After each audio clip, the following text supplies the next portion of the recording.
പണ്ട് വല്ലപ്പോഴും കഴിച്ചിരുന്നപ്പോൾ ഇത്ര രുചി തോന്നാത്ത പലതും ഇപ്പോൾ വല്ലപ്പോഴും കഴിക്കുമ്പോൾ നല്ല രുചിയാണ്. അപ്പോൾ ഇന്ന് അരി കൊണ്ട് എങ്ങനെ ചെയ്യുന്നതെന്ന് നോക്കാം. ഒരു ഗ്ലാസ് അരി എടുത്തിട്ടുണ്ട്.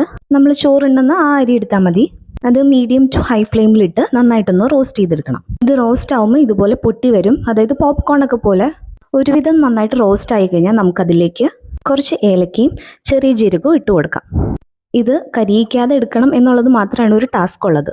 എല്ലാ അരിയും നന്നായിട്ട് പൊട്ടിക്കഴിയുമ്പോൾ നമുക്ക് ഫ്ലെയിം ഓഫ് ചെയ്യാം. ചൂടാറിയതിന് ശേഷം ഇത് മിക്സിയിലിട്ട് നന്നായിട്ടൊന്ന് പൊടിച്ചെടുക്കണം. 1 കപ്പ് അരി എടുത്തതുകൊണ്ട് തന്നെ 1 കപ്പ് തേങ്ങ ഞാൻ എടുക്കുന്നുണ്ട്. അത് മിക്സിയിലിട്ട് നന്നായിട്ടൊന്ന് ഗ്രൈൻഡ് ചെയ്തെടുക്കുക.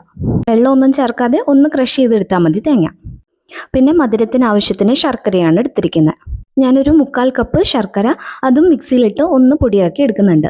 ശർക്കര പൊടിയാണെങ്കിൽ അതായാലും മതി. ഇനി ഈ തേങ്ങയുടെയും ശർക്കരയുടെയും നനവ് കൊണ്ട് തന്നെ നമുക്ക് ഇത് ഉണ്ടയാക്കി എടുക്കാൻ പറ്റും.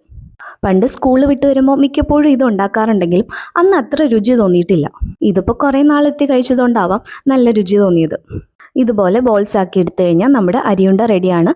അപ്പോൾ ഇത്ര സിമ്പിളായിട്ട് നമുക്ക് കുട്ടികൾക്കൊക്കെ ആയാലും സ്നാക്കായിട്ട് കൊടുക്കാം.